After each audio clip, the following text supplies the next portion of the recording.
Dahil sa sarap na sandali, supling ay dumami, ngunit ang tungkulin sa akin iniwan lagi.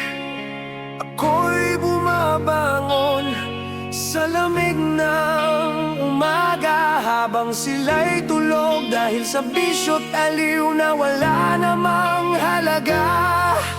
Ako'y nagluluto, naglalaba, nagbabantay. Sa murang edad ako na ang naging nanay, habang sila'y abala sa sariling laya. Ang pagkabata ko'y tuluyang nagaw.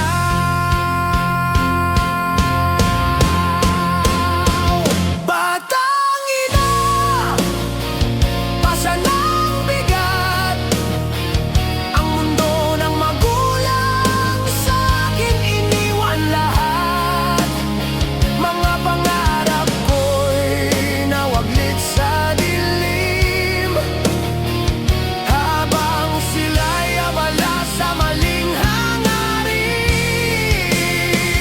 Batang ina, luhay walang hanggan. Hinubad ang pagkabata dahil sa kanilang kasalanan.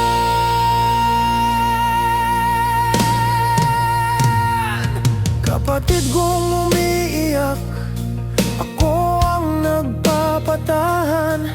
Pagkain sa hapag, ako ang hinahanapan, habang sila'y madalas lasing at nag-aaway. Ako'y nagtatago, tahimik na humihigbi sa sulok ng bahay. Ang bawat gabing tahimik, ako'y umiiyak. Bakit sa akin iniwan ang lahat ng bigat? Ang tanong sa isip ko'y paulit-ulit. Bakit ang magulang ko'y tila walang bait?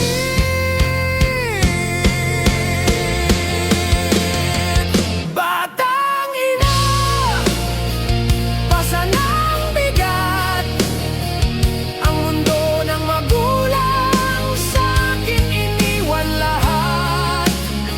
Mga pangarap ko'y nawaglit sa dilim, habang sila'y abala sa maling hangarin.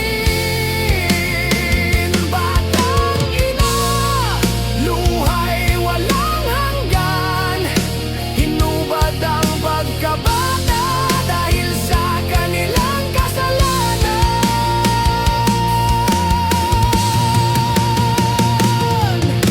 Hindi ba nila nakikita ang hirap ko? Sa bawat pagluho, sa bawat pagod, sa bawat higpi sa loob ng kwarto. Walang awa sa sakit na nararamdaman ko. Anong uri ng magulang kayo?